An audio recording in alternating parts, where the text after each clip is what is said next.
Hi everyone. आज मैं आपसे बात करने वाला हूँ फील्ड सिंबल के बारे में। फील्ड सिंबल होता क्या है? मैंने पहले के वीडियो में आपको फील्ड सिंबल के बारे में थोड़ा सा बताया था कि फील्ड सिंबल का यूज आपको कैसे करना है, या कुछ एग्जांपल में मैंने फील्ड सिंबल का यूज किया था आपके लिए।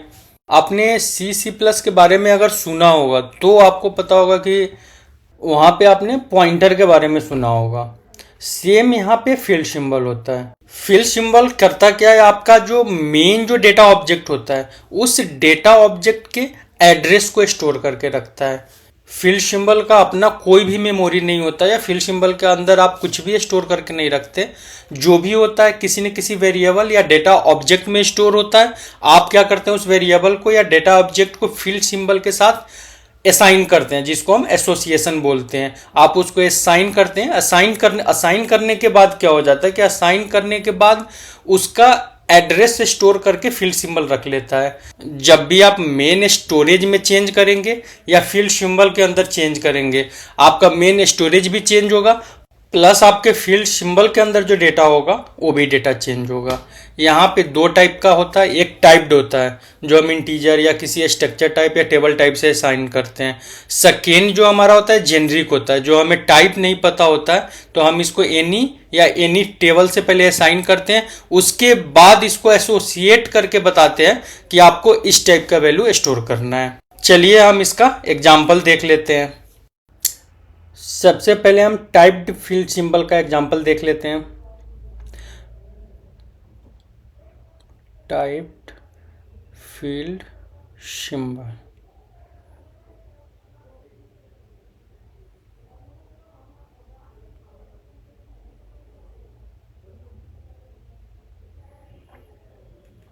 फील्ड सिंबल कीवर्ड होता है जिसके साथ हम फील्ड सिंबल को असाइन करते हैं।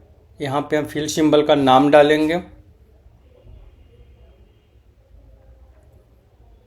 उसके बाद हम किस टाइप का इसको डिक्लेयर करने वाले हैं। इंटीजर टाइप डिक्लेयर करने वाले हैं, या किसी स्ट्रक्चर टाइप का डिक्लेयर करने वाले हैं, या किसी टेबल टाइप का डिक्लेयर करने वाले हैं। वो टाइप हम यहाँ पे असाइन कर देंगे।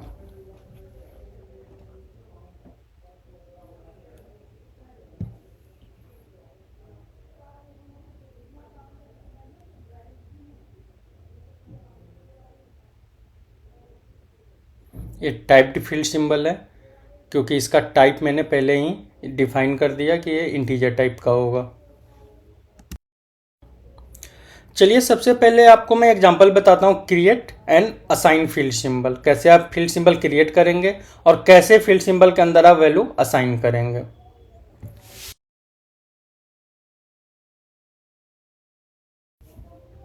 पहले मैं डिस्क्रिप्शन डाल दूं, मैं इसके नीचे किस टाइप का कोड लिखने वाला हूँ इसके लिए हमेशा मैं डिस्क्रिप्शन डालता हूँ। इससे आपको भी क्लियर होगा, इससे मुझे भी क्लियर रहता है कि किस टॉपिक पे हम बात कर रहे हैं।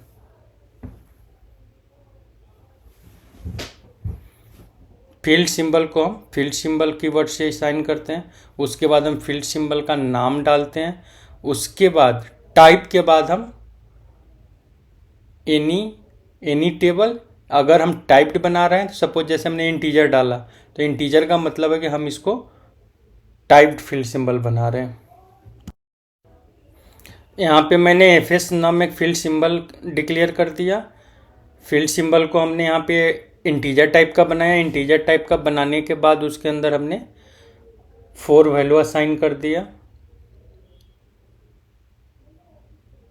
और हम इसको डिस्प्ले करेंगे।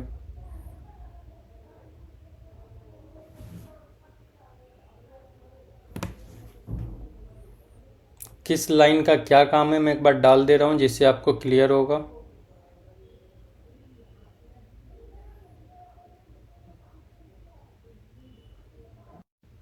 ये हमारा सिंपल क्रिएट करने का, वैल्यू असाइन करने का और डिस्प्ले करने का एग्जाम्पल है। इसको हम चलिए इसको हम प्रिंट करके देख लेते हैं। सेव करते हैं, सिंटेक्स चेक करते हैं, एक्टिवेट करते हैं, एग्जीक्यूट करते हैं। यहाँ पे वैल्यू प्रिंट कर दिया। ये हमारा सिंपल कैसे आप फील्ड सिंबल क्रिएट करेंगे और फील्ड सिंबल के अंदर डायरेक्ट वैल्यू कैसे असाइन करेंगे उसका एग्जाम्पल था। चलिए अब इस कोड को हम डिलीट करके हटा देते हैं यहाँ से। अब हम दूसरा एग्जाम्पल लेते हैं आपके लिए।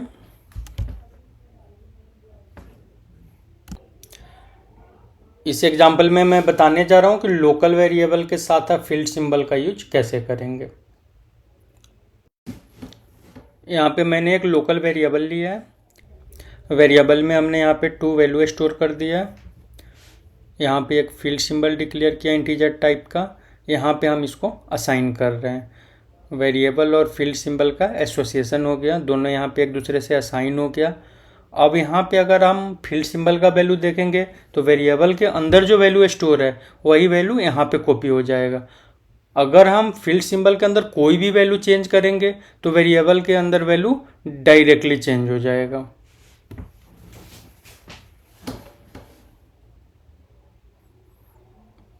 यहाँ पे आप देख सकते हैं, पहले मैंने फील्ड सिंबल को प्रिंट किया था, फिर मैंने वेरिएबल को प्रिंट किया था।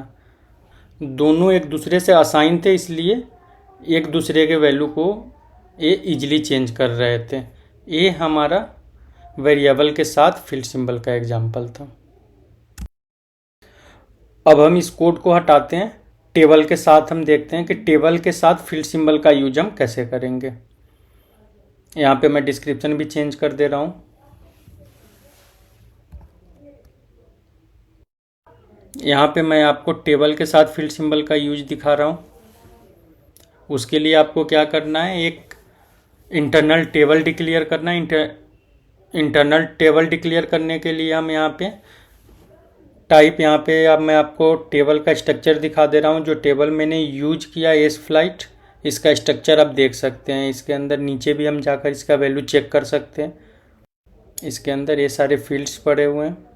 यहाँ पे इसी स्ट्रक्चर टाइप का मैंने एक इंटरनल टेबल डिक्लेयर किया है। उसके बाद फील्ड सिंबल का टाइप भी मैंने सेम रखा है जिस टाइप का हमारा इंटरनल टेबल है।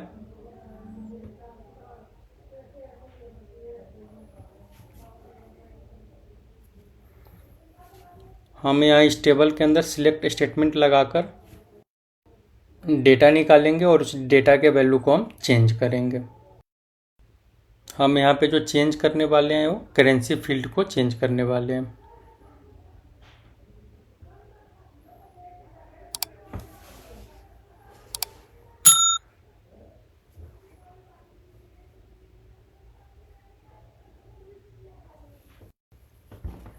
अगर हम इसको एग्जीक्यूट करेंगे तो यहाँ पे कुछ भी वैल्यू रिटर्न नहीं करेगा, क्योंकि यहाँ पे हमने कुछ भी राइट या डिस्प्ले के लिए कुछ भी यूज नहीं किया है। चलिए आपको क्लियर हो इसके लिए यहाँ पे हम डिबगर लगाते हैं और डिबग करके देखते हैं कि ये कैसे काम कर रहा है। यहाँ पे हम 2 डिबगर लगाएंगे, एक जहाँ पे हम लूप में वैल्यू ले रहे हैं और सेकेंड लूप चलने के बाद क्या वैल्यू चेंज करेगा।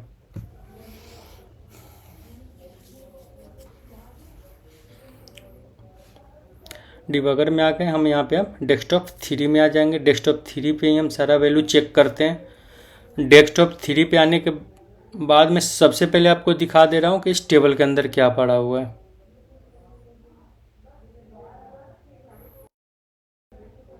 USDN AUD में वैल्यू पड़ा हुआ है इसके अंदर। अब यहाँ से हम डायरेक्ट एग्जीक्यूट कर लेंगे। हम या तो F8 प्रेस करेंगे या इस बटन से हम एग्जीक्यूट कर लेंगे। अब हमने एग्जीक्यूट कर लिया।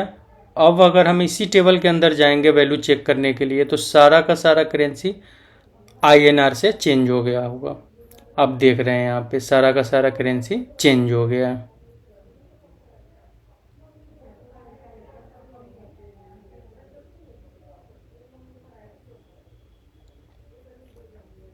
यहाँ पे हम क्लिक करेंगे, डिबगर हट जाएगा हमारा। ये हमारा एग्जाम्पल था कि हम टेबल और फील्ड सिंबल का एसोसिएशन कैसे करेंगे, कैसे हम इन दोनों को एक साथ यूज करेंगे। चलिए अब इसको हम डिलीट करते हैं। अब हम देखेंगे टेबल के अंदर हम कोई भी न्यू रो कैसे इंसर्ट करेंगे। इस एग्जाम्पल में हम इंटरनल टेबल के अंदर फील्ड सिंबल से वैल्यू इंसर्ट कराने जा रहे हैं।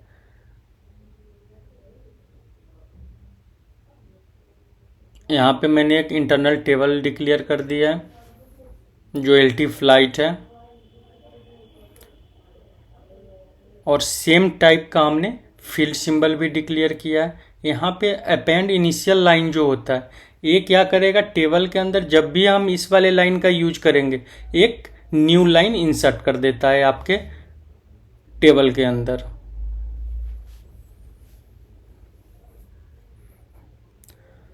हम क्या करते हैं, उस न्यू लाइन के अंदर स्ट्रक्चर से वैल्यू पुट कर देते हैं, वो वैल्यू हमारा वहाँ पे स्टोर हो जाता है।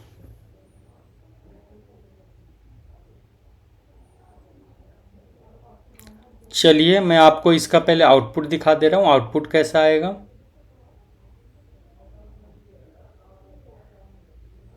यहाँ पे 300 आ रहा है। आपको इस एग्जांपल से क्लियर नहीं हुआ होगा 300 आ कैसे रहा है, 300 आने का क्या मतलब है। चलिए इसको अब डिबग में मैं ले जा रहा हूँ। डिबग में डेस्कटॉप 3 पे हम जाएंगे और चेक करेंगे कैसे आपको 300 रिटर्न किया था। सबसे पहले मैं आपको टेबल दिखा रहा हूँ कि टेबल के अंदर क्या स्टोर है। यहाँ पे 0 लाइन स्टोर है।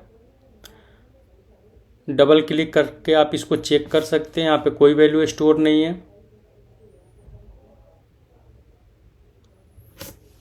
जब स्ट्रक्चर में चेक करूंगा फील्ड सिंबल का, नॉट एट असाइंड बोलेगा। अगर अब चेक करूंगा तो ये असाइंड बोलेगा। फील्ड सिंबल का स्ट्रक्चर भी सेम हमारे टेबल के स्ट्रक्चर टाइप का ही होगा। यहाँ पे इसके अंदर मैं एक न्यू लाइन इंसर्ट करूंगा और वहाँ पे ये सारे वैल्यू हम स्टोर करेंगे।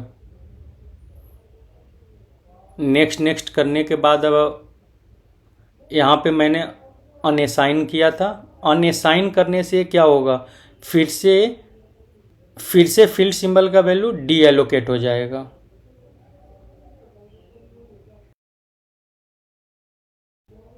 यहाँ पे आप देख सकते हैं कैर आईडी और प्राइज के अंदर इसने वैल्यू स्टोर कर दिया। आप हमेशा याद रखना, फील्ड सिंबल या स्ट्रक्चर को यूज करने के बाद उसको क्लियर या अनअसाइन कर दिया करना, उससे वो कोई भी वैल्यू स्टोर करके नहीं रखता अपने अंदर। चलिए अब इस एग्जांपल के हम नेक्स्ट लाइन को देखते हैं। यहाँ पे आपको मैं दिखा रहा हूँ ये वाला स्ट्रक्चर।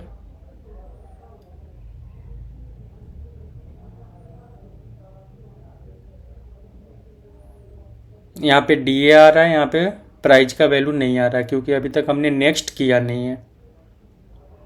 जैसे मैं नेक्स्ट करूँगा इसका वैल्यू भी चेंज हो जाएगा। अब अगर इसके अंदर मैं जाऊँगा तो यहाँ पे प्राइस का वैल्यू भी चेंज हो गया। अब अगर टेबल में मैं जाऊँगा तो यहाँ पे 2 रो होगा और इस पर अगर डबल क्लिक करूँगा तो इसके अंदर वो दोनों रो आपको दिखेगा और उसके अंदर का वैल्यू भी आपको दिखेगा।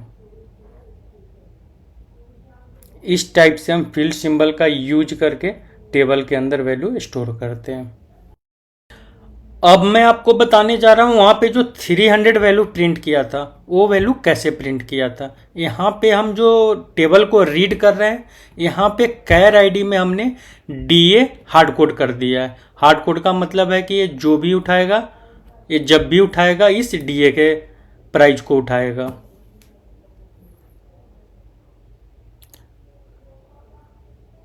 नीचे मैं इस स्ट्रक्चर के फील्ड में क्या स्टोर है ये भी दिखा दे रहा हूँ। यहाँ पे 300 स्टोर है क्योंकि हमने यहाँ पे डीए के प्राइस को ही पुल किया है, इसलिए ही हमारे आउटपुट में 300 प्रिंट कर रहा है। मेरे समझ से आपको ये वाला एग्जांपल क्लियर हो गया होगा। चलिए अब जेनेरिक फील्ड सिंबल का एग्जांपल हम देखते हैं। जेनेरिक के अंदर सबसे पहला एग्जांपल हम एनी का देख रहे हैं कि एनी होता क्या है। मेनली यहाँ पे एनी और एनी टेबल जो आपका होता है, एनी का मतलब हो जाता है स्ट्रक्चर, एनी टेबल का मतलब होता है टेबल। हमने जो यहाँ पे 2 स्ट्रक्चर डिक्लेयर किया है, ये दोनों हमने एनी टाइप का डिक्लेयर किया है। साथ में हमने यहाँ पे फ्लाई टाइप का एक स्ट्रक्चर डिक्लेयर किया है जो हमारा नॉर्मल लोकल स्ट्रक्चर है। उस स्ट्रक्चर को हमने क्या किया, असाइन कर दिया फील्ड सिंबल के स्ट्रक्चर के साथ। अब ये दोनों का एसोसिएशन बन गया यहाँ पे। अब हम यहाँ पे क्या करते हैं, असाइन कंपोनेंट का यूज करते हैं। सपोज हमें किसी स्ट्रक्चर से किसी फील्ड के वैल्यू को चेंज करना है, वहाँ पे हम असाइन कंपोनेंट, उस फील्ड का हम नेम देते हैं, उस फील्ड के नेम को एसोसिएट कर देते हैं किसी एक डेटा के साथ, जो यहाँ पे मैं एफएस डेटा के साथ एसोसिएट कर रहा हूँ इस वाले फील्ड को। अब एफएस डेटा के अंदर अगर हम कुछ भी स्टोर करते हैं या अगर हम एफएस डेटा का वैल्यू चेक करते हैं तो एफएस डेटा उसी फील्ड का रेफरेंस हमेशा हमको शो करता है। यहाँ पे हमने क्या किया कि उसके अंदर एक वैल्यू स्टोर कर दिया। स्टोर करने के बाद हमने दोनों स्ट्रक्चर को अनअसाइन कर दिया। अब मैं आपको डिबग करके दिखाता हूँ कि ये काम कैसे करेगा। चलिए डिबगर लगाते हैं, हम यहाँ पे एग्जीक्यूट करते हैं। एग्जीक्यूट करने के बाद हमें डेस्कटॉप 3 पे जाना होता है। डेस्कटॉप 3 पे जाने के बाद सबसे पहले हम इस स्ट्रक्चर के वैल्यू को चेक करते हैं। ब्लैंक है और आप यहाँ पे फील्ड देख सकते हैं कौन कौन सा फील्ड है इस स्ट्रक्चर के अंदर।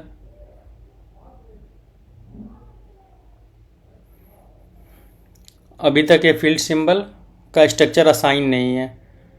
जैसे हम यहाँ पे नेक्स्ट करेंगे ये वाला स्ट्रक्चर असाइन हो जाएगा।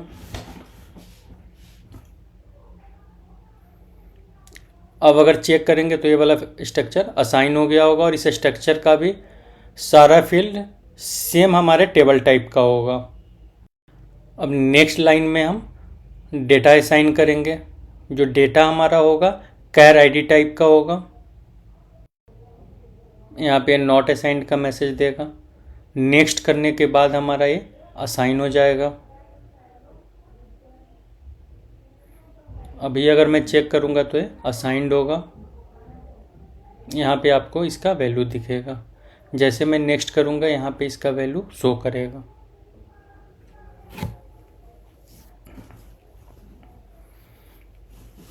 जैसे मैंने नेक्स्ट किया यहाँ पे वैल्यू चेंज होकर पहले यहाँ पे ब्लैंक था, अब यहाँ पे वैल्यू आ गया।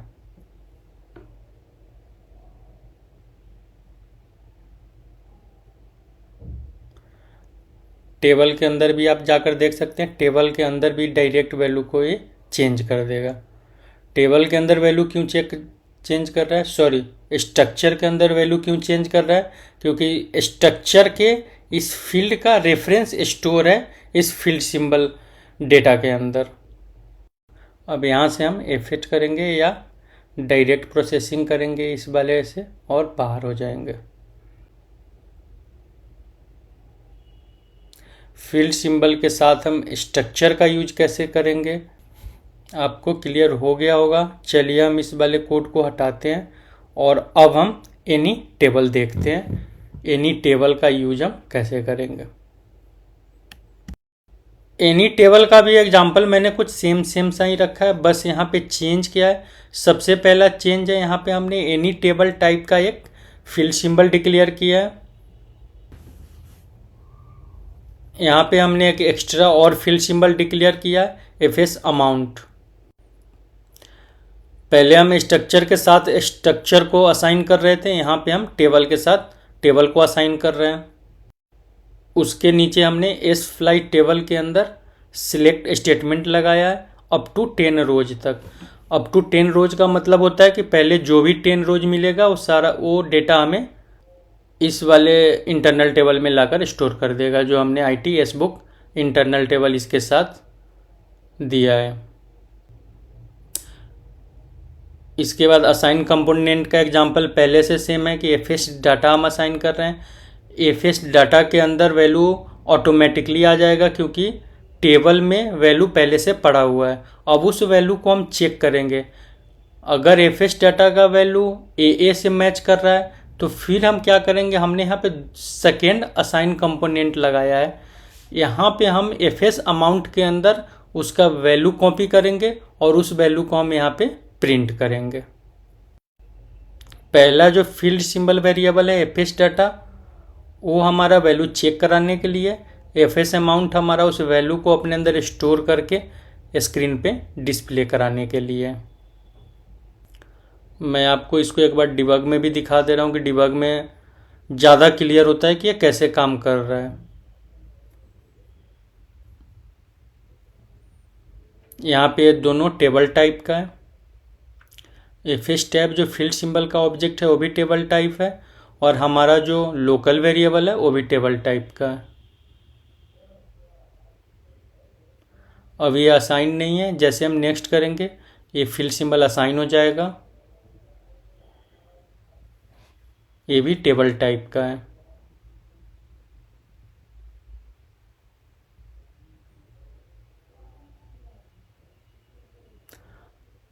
अब हम यहाँ से नेक्स्ट करके डाटा रिट्रीव करेंगे टेबल से। अभी यहाँ पे 0 वैल्यू पड़ा हुआ है। जैसे हम नेक्स्ट करेंगे 10 रोज वैल्यू लाकर हमारे इंटरनल टेबल में स्टोर कर देगा। चलिए नेक्स्ट करते हैं। अब आपका वैल्यू दोनों टेबल में एक साथ चेंज हो गया। यहाँ पे फील्ड सिंबल का यही फ़ायदा होता है कि आप किसी भी पॉइंट पे अगर वैल्यू चेंज करते हैं, आपके पूरे प्रोग्राम में लास्ट जो चेंज वैल्यू है वही वैल्यू आपका मिल रहा होता है। इसीलिए मैक्सिमम प्रोग्राम में हम फील्ड सिंबल का यूज करते हैं या हम पॉइंटर का यूज करते हैं। अब आपको दोनों टेबल का मैंने डेटा दिखा दिया। अब यहाँ से फिर हम नेक्स्ट करेंगे। स्ट्रक्चर यहाँ पे डिफाइन है। एफएस डाटा अभी तक हमारा डिफाइन नहीं हुआ है। जब असाइन कंपोनेंट पे हम आएंगे, यहाँ पे एफएस डाटा असाइन होगा, और एफएस डाटा के अंदर जो फर्स्ट रो का वैल्यू होगा, जो स्ट्रक्चर के अंदर जो वैल्यू होगा वो वैल्यू हमें दिखाएगा। ये स्ट्रक्चर के अंदर अगर अभी ए पड़ा है तो हमें ए दिखाएगा। मैं आपको इस स्ट्रक्चर का भी वैल्यू दिखा देता हूँ। इस स्ट्रक्चर के अंदर कैर आईडी के अंदर ए पड़ा हुआ है।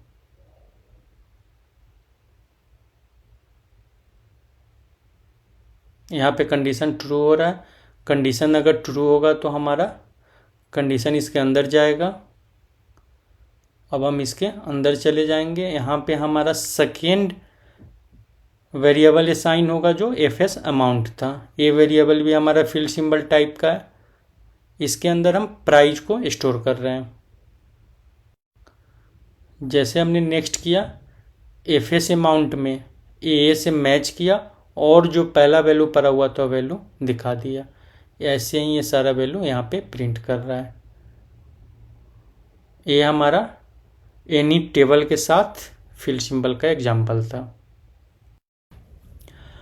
अगर आपको साथ में एफएस डाटा का भी वैल्यू देखना है तो आप एफएस डाटा को यहाँ से कॉपी करके राइट स्टेटमेंट में अमाउंट के आगे पुट कर देंगे और इसको आप कॉमा से सेपरेट कर देंगे।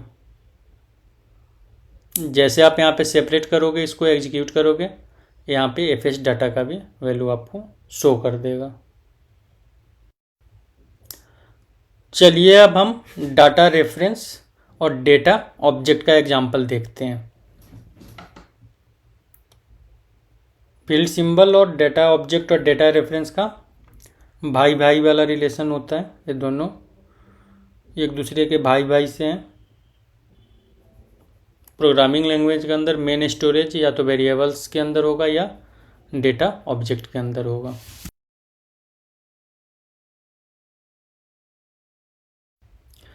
सबसे पहला एग्जांपल हम देखते हैं कि डेटा ऑब्जेक्ट को हम क्रिएट कैसे करेंगे।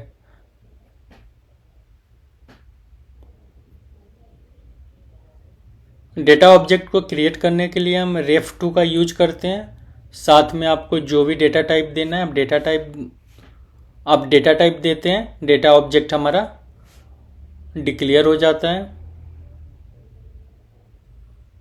उसके बाद हम उसको क्रिएट डेटा से हम उसका रेफरेंस सेट करते हैं।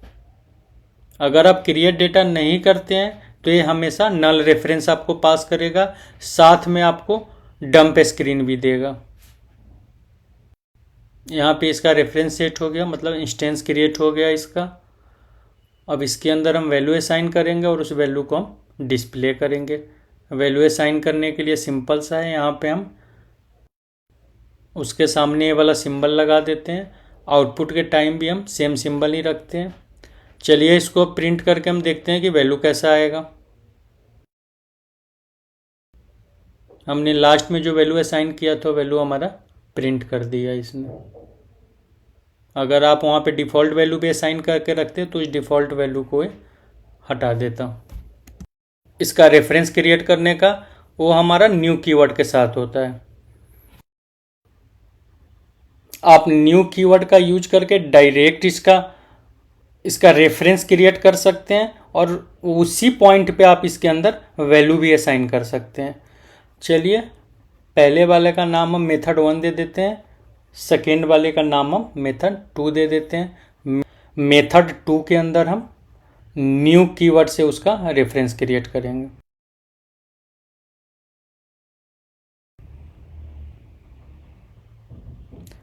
देख रहे हैं यहाँ पे आपको नल रेफरेंस दे रहा है।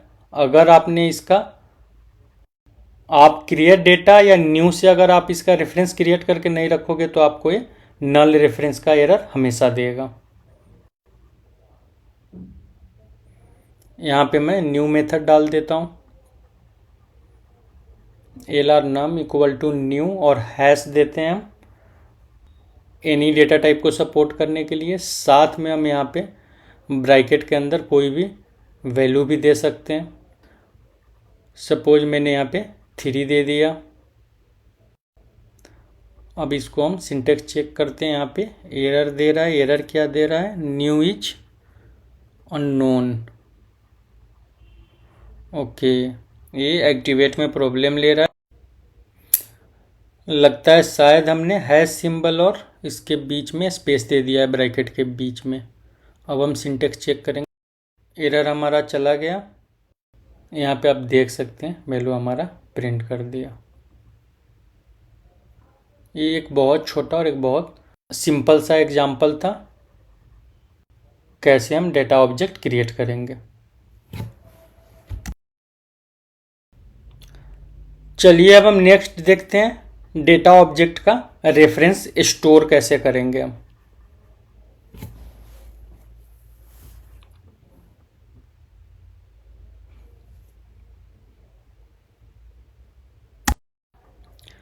डेटा ऑब्जेक्ट का रेफरेंस स्टोर करने के लिए हम गेट रेफरेंस ऑफ का यूज करते हैं। यहाँ पे मैंने एक सिंपल वेरिएबल लिया है, एक हमने डेटा ऑब्जेक्ट का वेरिएबल लिया है जो रेफरेंस टाइप का है, जिसके लिए हम ref2 का यूज करते हैं। यहाँ पे हमने सिंपल वेरिएबल का रेफरेंस डेटा ऑब्जेक्ट के अंदर स्टोर कर दिया है। अब जो भी वैल्यू हम सिंपल वेरिएबल के अंदर चेंज करेंगे वो डेटा ऑब्जेक्ट को मिल जाएगा। जो भी हम डेटा ऑब्जेक्ट के अंदर चेंज करेंगे वो सिंपल वेरिएबल को मिल जाएगा। यहाँ पे दोनों का मेमोरी एक दूसरे से लिंक हो चुका है। चलिए इसको प्रिंट करके देखते हैं। प्रिंट करने के बाद इसका आउटपुट कैसा आएगा। इसको यहाँ से एक्टिवेट करते हैं। एक्टिवेट करने के बाद आप देख सकते हैं कि जो भी हमारा वैल्यू लास्ट हमने असाइन किया था वो वैल्यू हमारा यहाँ पे प्रिंट कर दिया।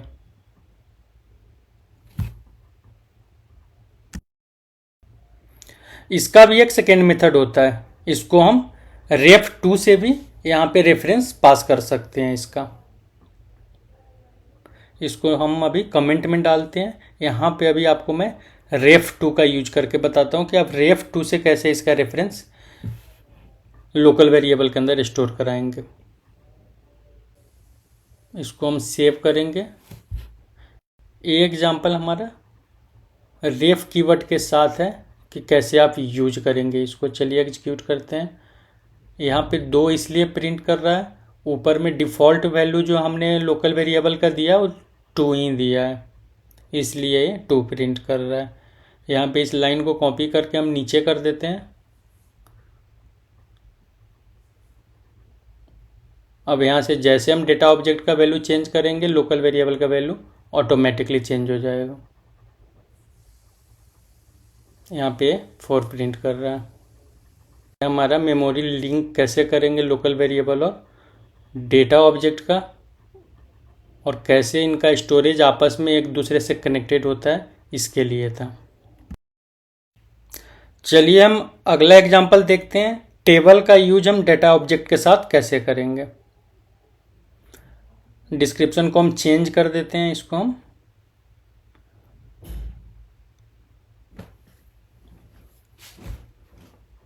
हमने इसको टेबल कर दिया। हमने यहाँ पे एक स्टैंडर्ड टेबल टाइप का इंटरनल टेबल लिया है। इस इंटरनल टेबल के अंदर हम लूप लगाकर 1 to 10, यहाँ पे हम 10 वैल्यू नहीं, हम यहाँ पे स्टार्ट पोजीशन हमारा क्या है 1 है। यहाँ पे हमारा 9 रिकॉर्ड्स इंसर्ट करेगा इस टेबल के अंदर। उसके बाद हम यहाँ पे डायरेक्ट रेफरेंस पास करेंगे उस टेबल के 5th नंबर इंडेक्स का, और वो 5th नंबर इंडेक्स हमारा यहाँ पे प्रिंट कर देगा। ये हमारा आउटपुट है। यहाँ पे मैंने CL डेमो आउटपुट का यूज किया। वेब के अंदर आपको बहुत सारा ऐसा स्टैंडर्ड क्लास मिल जाएगा जो क्लास SAP ने उसके मेथड के यूज के लिए दिया है। ये हमारा यहाँ पे हम राइट स्टेटमेंट का भी यूज कर सकते थे, बट हमने राइट स्टेटमेंट का यूज नहीं किया कि इसके अंदर बहुत सारा फंक्शनलिटी हमको मिल जाता है। मैं इस पर डबल क्लिक करके आपको दिखा देता हूँ कि इसके अंदर क्या क्या है। आप देख सकते हैं इसके अंदर राइट है, राइट डेटा है, जेसन का फॉर्मेट है। मतलब इसके अंदर आपको बहुत सारा न्यू फंक्शनलिटीज मिलेगा आपको। इसी फंक्शनलिटीज के लिए हम इसका ज़्यादा करके यूज करते हैं। चलिए इसको एक बार हम डिबगर में आपको अच्छे से समझा रहे हैं कि जब आप इस पे ब्रेक पॉइंट लगाएंगे, आप इसको डिबग करेंगे तो आपको ज़्यादा क्लियर होगा। यहाँ पे हम डेस्कटॉप 3 में आ गए। यहाँ पे मैं आपको सबसे पहले टेबल का वैल्यू दिखा दे रहा हूँ। टेबल के अंदर कोई वैल्यू नहीं है, हमने नेक्स्ट किया। अब आप टेबल के अंदर जाएंगे तो टेबल के अंदर 9 रिकॉर्ड्स आ जाएंगे। यहाँ पे डबल क्लिक करके आप देख सकते हैं, यहाँ पे 9 रिकॉर्ड्स है टोटल। 90 तक होगा ये, या 90 तक है टोटल रिकॉर्ड। हमें जो आउटपुट में लाना है वो 5th पोजीशन लाना है। 5th पोजीशन पे क्या पड़ा हुआ है, यहाँ पे 50 पड़ा हुआ है। मैं सिलेक्ट कर रहा हूँ, आप देख लो इसको, यहाँ पे 50 पड़ा हुआ है। अब जैसे मैं नेक्स्ट करूँगा, हमारा डेटा ऑब्जेक्ट क्रिएट हो जाएगा, और वो जिस फील्ड को रेफर कर रहा है उस फील्ड का, उस इंडेक्स का वैल्यू इस डेटा ऑब्जेक्ट के अंदर स्टोर हो जाएगा।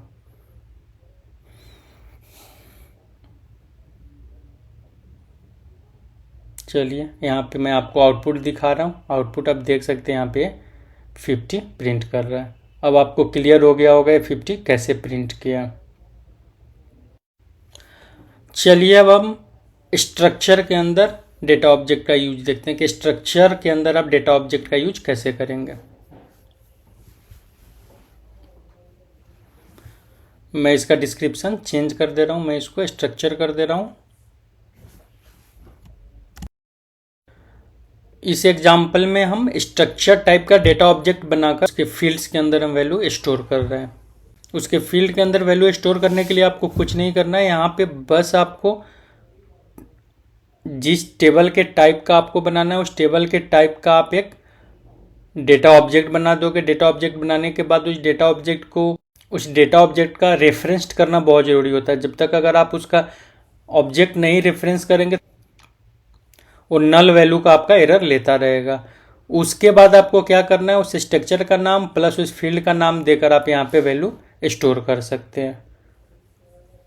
इसके अंदर हमने कोई प्रिंट या आउटपुट नहीं लगाया। इसका वैल्यू चेक करने के लिए यहाँ पे हम एक इफ़ का कंडीशन डाल देते हैं कि if a field is not initial, अगर ये फील्ड ब्लैंक नहीं है हम यहाँ पे एंड इफ लगा देंगे। ये इफ हमने इसलिए लगाया कि हमको यहीं पे डिबगर लाना है, तभी हम इसके वैल्यू को सही से चेक कर पाएंगे।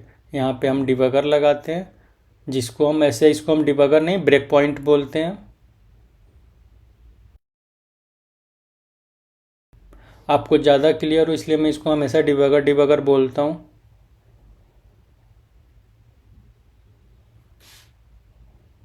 यहाँ पे आप देख रहे हैं दोनों का वैल्यू चेंज हो गया। अगर आप स्ट्रक्चर के अंदर जाओगे तो स्ट्रक्चर के अंदर भी आपको वैल्यू चेंज मिलेगा। इसके अंदर बुक आईडी कहाँ है, कहीं नीचे तो नहीं है बुक आईडी।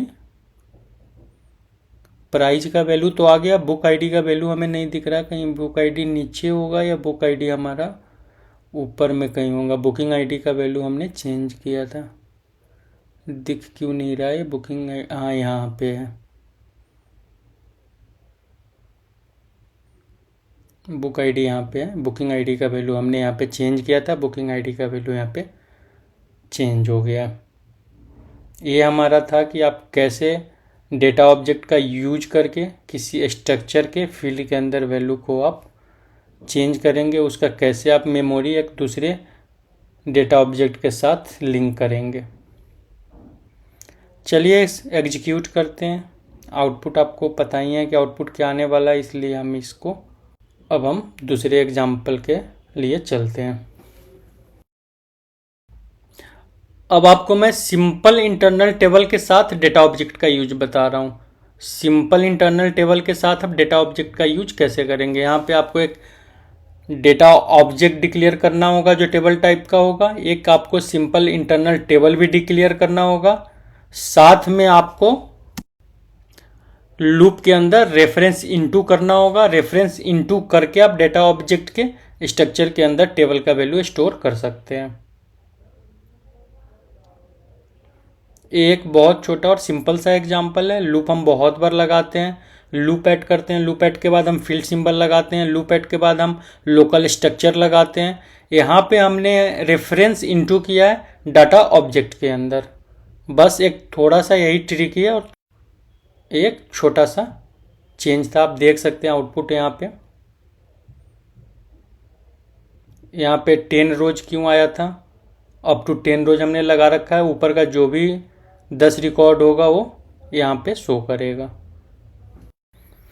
ये हमारा मेन एग्जांपल है। यहाँ पे हम फील्ड सिंबल और डाटा ऑब्जेक्ट इस दोनों को हम यहाँ पे एक दूसरे के साथ कनेक्ट करने वाले हैं कि फील्ड सिंबल का मेमोरी डेटा ऑब्जेक्ट के मेमोरी के साथ कैसे कनेक्ट करेगा, कैसे हमारा मेन स्टोरेज और कैसे फील्ड सिंबल साथ में काम करता है।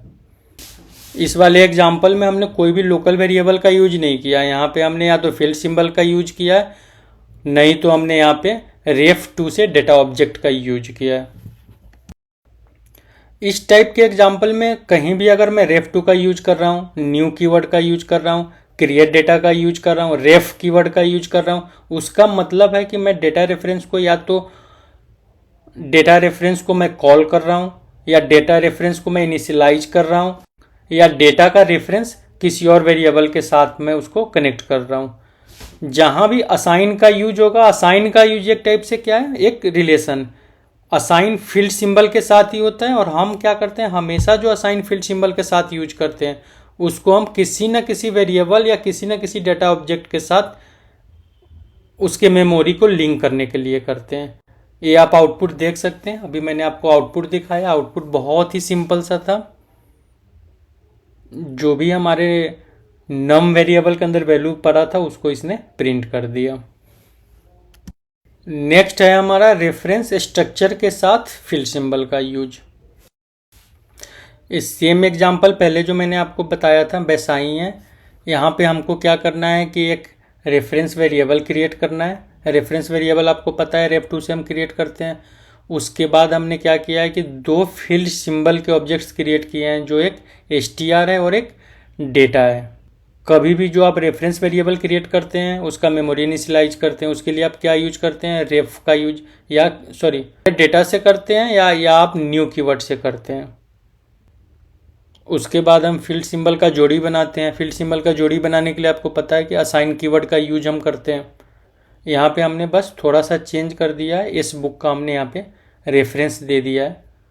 ज़्यादा करके हम इस बुक का यूज़ इसलिए करते हैं कि SAP ने डेमो के लिए टेबल हमें प्रोवाइड किया है, इसके अंदर हमें डेटा भी मिलता है और यहाँ पे हम और हर एग्जाम्पल में फिट आता है। चलिए इसको हम एग्जीक्यूट करके चेक कर लेते हैं। यहाँ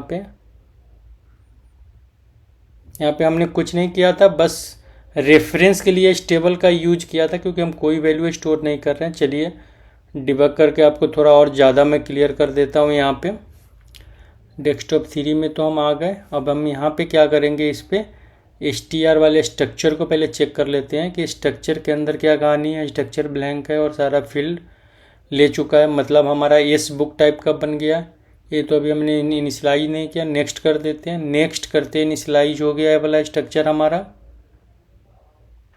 अभी हमारा दोनों स्ट्रक्चर ब्लैंक है। अब हम नेक्स्ट करेंगे। जैसे हम यहाँ पे नेक्स्ट करेंगे और उसके बाद हम जैसे वैल्यू असाइन करेंगे, अभी इस डेटा में आपको कुछ नहीं मिला क्योंकि अभी इस डेटा अभी यहाँ पे इनिशियलाइज हुआ है, बना है एक डेटा इस टाइप का। अब हमारा यहाँ पे वैल्यू आ जाएगा और ये वैल्यू हमारा उस स्ट्रक्चर के अंदर भी चला जाएगा।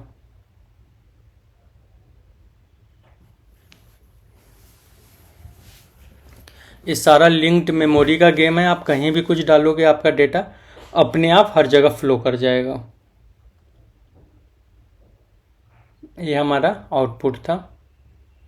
ये एग्जाम्पल मुझे लगता है बहुत छोटा था और आपको बहुत अच्छे से क्लियर हो गया होगा।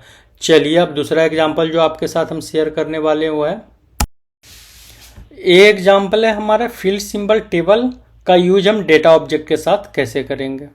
यहाँ पे मैंने एक लोकल वेरिएबल डिक्लेयर किया है जो टैब नेम टाइप का है। टैब नेम में जो भी टेबल हम पास करेंगे उस टेबल के फील्ड का ये ऑब्जेक्ट रेफरेंस बनाएगा और उसके फील्ड्स को कॉल करेगा और उसके डेटा को भी फेच करेगा और डेटा को फेच करने के बाद हमारे लिए रिपोर्ट में अवेलेबल कराएगा। अगर हमको प्रिंट करना है तो हम उसको प्रिंट भी कर सकते हैं। चलिए यहाँ पे हम टेबल का नाम डाल देते हैं। मैं इस बुक से ही ले लेता हूँ डेटा यहाँ पे। अब एलआर टैब के अंदर किसका रेफरेंस क्रिएट करेगा? इस बुक का रेफरेंस क्रिएट करेगा। इस बुक का सारा स्ट्रक्चर एलआर टैब के अंदर क्रिएट हो जाएगा। एलआर टैब क्या करेगा? फील्ड सिंबल के टेबल को वैल्यू दे देगा। फील्ड सिंबल के टेबल को जो वैल्यू मिल जाएगा, फील्ड सिंबल वहाँ से सिलेक्ट स्टेटमेंट लगाएगा उस टेबल के नेम से, अपने अंदर वो वैल्यू स्टोर कराएगा और उस वैल्यू को हमें आउटपुट में दिखाएगा। यहाँ पे देख सकते हैं कि सारा आ गया है। शायद हमने अप टू 10 रोज लगाया था इसलिए 10 रो ही आया है। एक बार सिलेक्ट स्टेटमेंट मैंने सही से चेक नहीं किया। 10, हाँ, अप टू 10 रोज लगाया मैंने इसलिए 10 रिकॉर्ड लाया। यहाँ पे आप देख सकते हैं अप टू 10 रो लगा हुआ है। ये टेबल और डेटा रेफरेंस का एग्जाम्पल था, दोनों साथ में कैसे काम करता है, फील्ड सिंबल का टेबल भी और डेटा रेफरेंस भी। मैंने आपके लिए एक छोटा सा एग्जाम्पल बनाया डेटा ऑब्जेक्ट और फील्ड सिंबल का। बहुत ही छोटा सा एग्जाम्पल है पर आपको ये बहुत सारी चीज़ें क्लियर करा देगा। चलिए मैं आपको इस एग्जाम्पल को सबसे पहले लाइन बाय लाइन समझाता हूँ कि सबसे पहले ऊपर मैंने एक टाइप डिक्लेयर किया। टाइप के नीचे मैंने क्या किया? टाइप के नीचे एक मैंने यहाँ पे टेबल टाइप डिक्लेयर किया। टेबल टाइप इंटरनल टेबल और स्ट्रक्चर तीनों में डिफरेंस होता है। टेबल टाइप के अंदर बस एक स्ट्रक्चर का रेफरेंस पड़ा होता है, बट वो रेफरेंस जो पड़ा होता है वो टेबल टाइप का रेफरेंस पड़ा होता है। टेबल के अंदर एक स्टोरेज पड़ा होता है जो आप वैल्यू स्टोर कर सकते हैं। स्ट्रक्चर के अंदर बस सिंगल लाइन का मेमोरी पड़ा होता है कि आप उसके अंदर एक लाइन स्टोर करेंगे, उस वैल्यू को फिर कहीं पे ले जाकर दे देंगे, फिर आगे आप उसको क्लियर करके फिर आप उसका यूज करेंगे। ये मैंने आपको टेबल टाइप का छोटा सा इंट्रोडक्शन दे दिया। ऐसे मैं internal table, data structure and table type पे एक वीडियो बहुत जल्दी डालने वाला हूँ।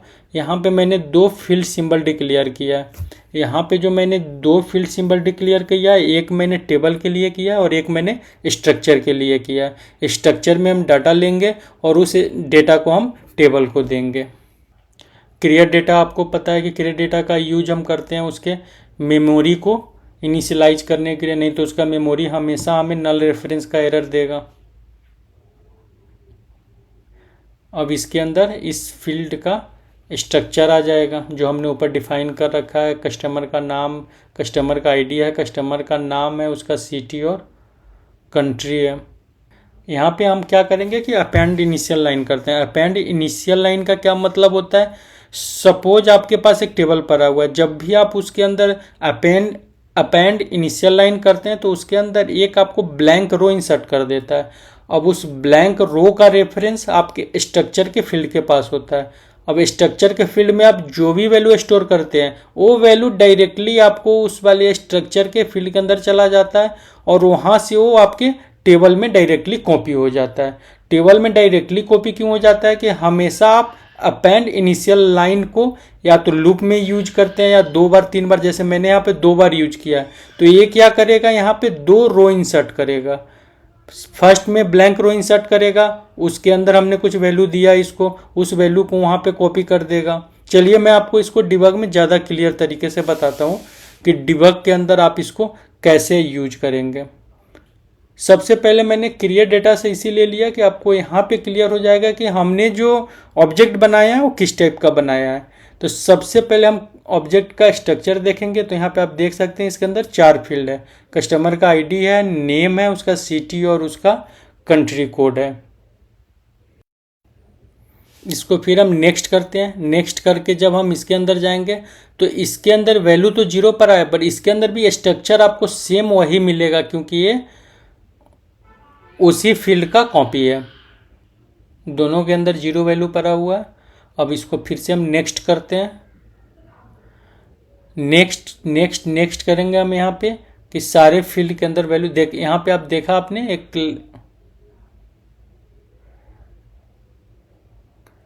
यहाँ पे इसने एक इनिशियल लाइन क्रिएट कर दिया।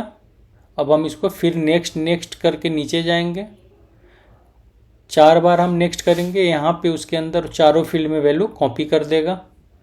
पहले इसने इनिशियल लाइन क्रिएट किया था, अब इसके अंदर इसने कॉपी कर दिया। और सेम कॉपी इसके लिए हम यहाँ से डबल क्लिक करते हैं। इस सेम डेटा इसके अंदर भी कॉपी कर देगा। नेक्स्ट टाइम मैं आपको इसके अंदर मैं एक एक करके नेक्स्ट नेक्स्ट करता हूँ। यहाँ पे आप देख सकते हैं सबसे पहले हमने यहाँ पे एक ब्लैंक रो क्रिएट करवाया। अपेंड इनिशियल लाइन ने अपना काम किया, दोनों के अंदर एक रो क्रिएट कर दिया। क्रिएट एक ही के अंदर किया, एक का मेमोरी सेट है इसलिए उसको वहाँ पे वो लाइन मिल गया। यहाँ पे हमने 2 बार नेक्स्ट नेक्स्ट किया, सॉरी इसको हम यहाँ से जाएंगे। यहाँ पे 2 रो है, यहाँ पे 2 बार हमने नेक्स्ट किया तो 2 वैल्यू मिल गया। 2 बार अगर और हम ऊपर नेक्स्ट नेक्स्ट करेंगे तो इसका भी वैल्यू कॉपी हो जाएगा।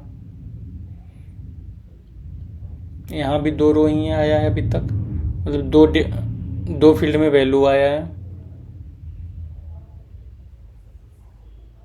यहाँ पे सारे फील्ड में वैल्यू आ जाएगा।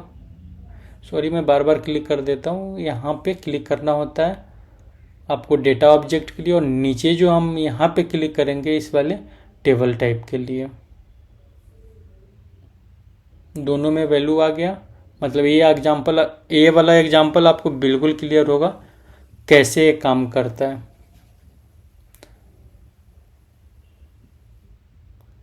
नीचे जो मैंने यहाँ पे डेटा असाइन किया है,